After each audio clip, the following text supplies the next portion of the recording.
Hey guys, Frosty Knives here, back with another book review, and today we are going to be reviewing book 2 of what I have dubbed the Stephen King's Battered Woman's Trilogy. We're going to be taking a look at Dolores Claiborne.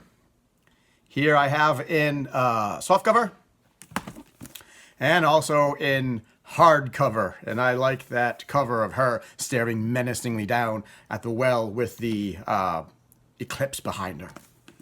This book was published in 1993. I was going to say that's 92. 1993. The paperback clocks in at pretty modest, relatively short, 372 pages.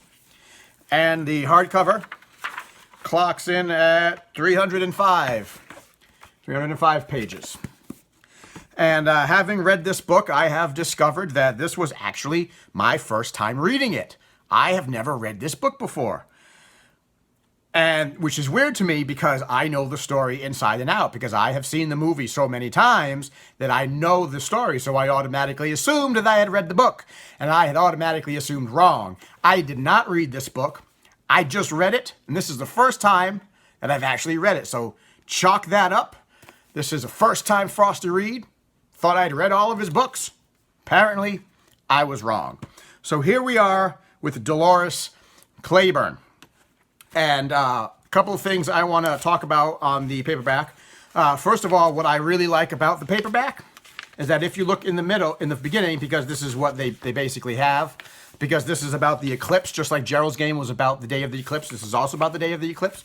And when you open it up, you have a nice picture of Stephen King's Maine. Okay? This is not Maine as you and I know it. This is Stephen King's Maine. Bangor is on there. Derry is on there. Haven is on there. Little Tall Island is on there. The book that this takes place in, showing the path of the eclipse. So here, if you get your hands on it, I'm sure you can find this on the internet nowadays. But back then, when this was published, getting a peek at Stephen King's Maine, that was a bonus. Trying to see where all of the towns that he had created, where they all fit in. Back then, that was a nice little bonus. So I liked that about this. Now, Dolores Claiborne is sort of an unusual book in the sense that it is all written in first person, and there are no chapters. It is one long 372-page story because Dolores Claiborne is basically Dolores sitting in a sheriff's station giving testimony. This is her testimony. Talking about what happened to her husband back on the day of the eclipse, how her husband died. Talking about, in the book, she's a housekeeper, she's a caretaker, and she takes care of a really, really rich woman that lives on the island. Her name is Vera Donovan.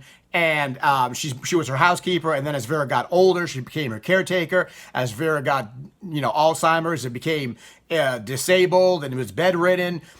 Dolores basically became her keeper. And the book basically starts out with Vera dying, and everybody thinks that she killed Vera Donovan for her money, just like 20 years ago she killed her husband Joe. And so the gist is that did Dolores get away with murder the first time, and did Dolores get away with murder the second time? So this is her accounting. Basically, this is her accounting of her life, what really happened with her husband, what really happened with Vera, what really happened on the day of the eclipse. It talks about her marriage, which was awful marriage, being married to an abusive, alcoholic necker of a husband, what happened with the children, what happened with her, and it's basically her coming clean, as she says. It's her accounting. This is what happened.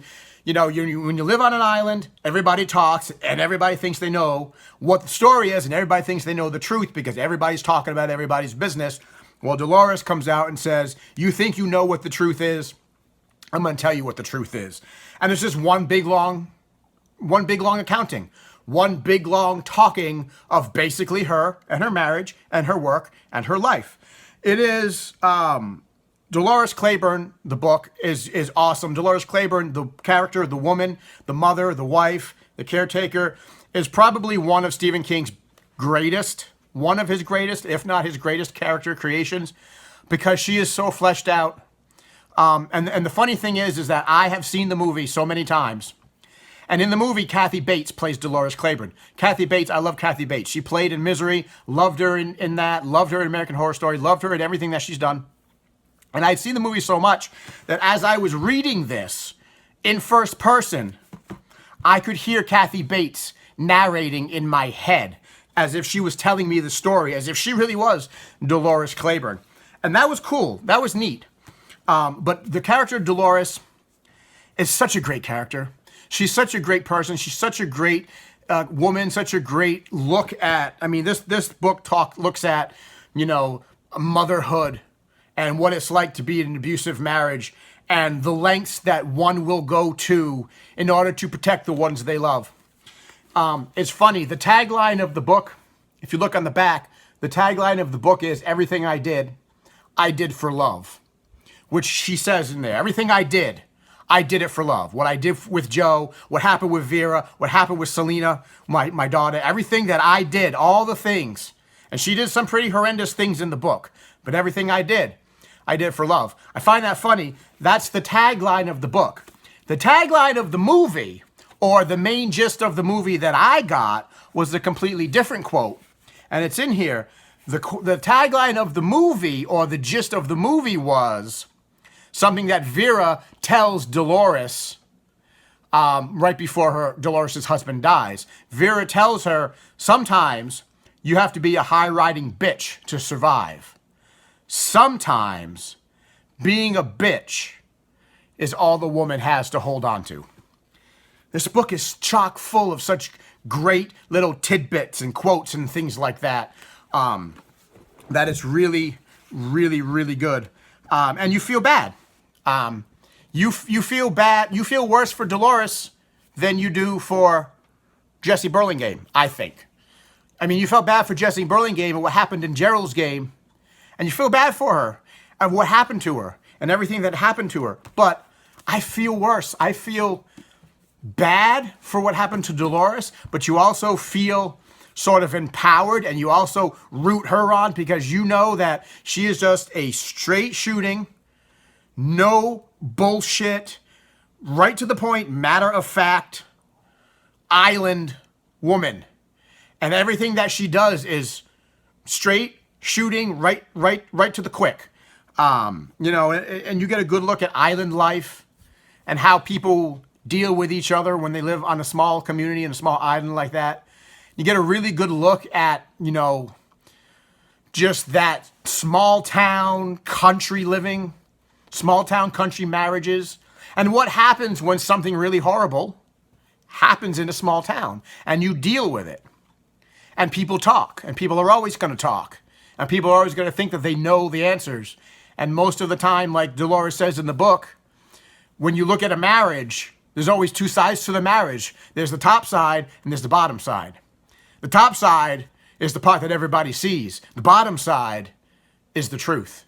It's the part that nobody sees except the people that are in the marriage. There's always two sides to everything. This is a fast-paced book. I mean, I got into it and I read it within a matter of 3 days, 2 or 3 days. I probably could have finished it in a day, but I was reading it at work. So, I mean, this is a quick, right pedal to the metal read.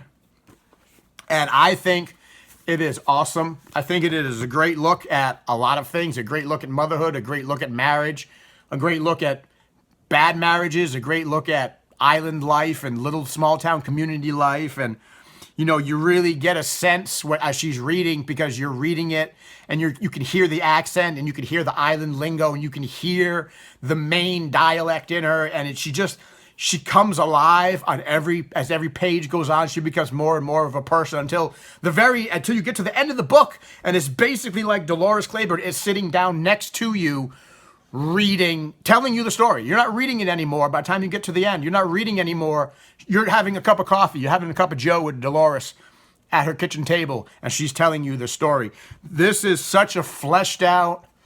I mean, Stephen King digs real deep into his character creation and into his language and into his, ability to just create people that walk off the page and live and breathe and have a life of their own. And that is what Dolores Claiborne is all about. It's the other side of what happened the day of the eclipse. We got the Jesse Burlingame side, and now we're getting the Dolores Claiborne side. I could have done without some of the supernatural elements. There was a very little bit of supernatural elements in the books, in both books. Jesse and Dolores sort of supernaturally, because of the eclipse, connect with each other in a sort of supernatural way. I could have done without that. The books did not need that type of a connection, that supernatural connection where the two can almost psychically see each other. Could have done away with that. But at the end, this story and Dolores Claiborne and Gerald's Game were the story of two women that were basically engulfed in darkness, metaphorically and physically engulfed in a darkness, and how both women emerged out of the darkness and into the light, and how that darkness changed their lives for good and for ill. Because Dolores Claiborne says, you make your choices and you got to pay.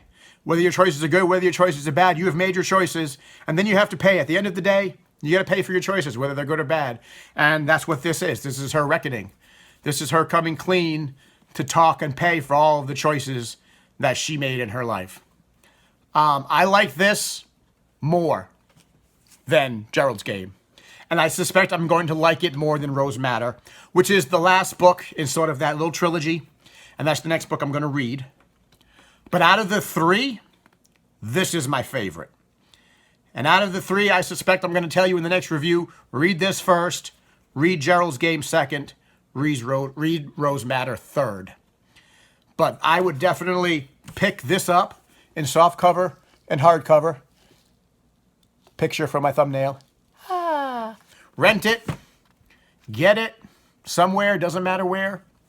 But I give this a 5 out of 5. I think I gave Gerald's Game a 4 out of 5. This is to get a 5 out of 5. King swung for the fences and hit a homer. Hit a home run in this one. It says here in the back that it was written between... Well, it was written between 1989 and 1992. But it almost feels like it was written in a white-hot haze because you can read it that way. And the movie is just also phenomenal. This is one of those books where the movie does justice to the book. The movie is just as phenomenal as the book. They did justice to it. They did a really good movie. If you haven't seen the movie, pick it up. It's got Kathy Bates in it, and I forget who plays Selena. But it's spot on. You know, very few things did they change between the book and the movie. And I like that. The movie captured the spirit and the essence and everything that was great about this book. The movie captured it all. So there's my review of Dolores Claiborne, 5 out of 5. And next up will be Rose Madder, finishing out the quote-unquote Battered Women trilogy. And until next time, I'll see you guys later.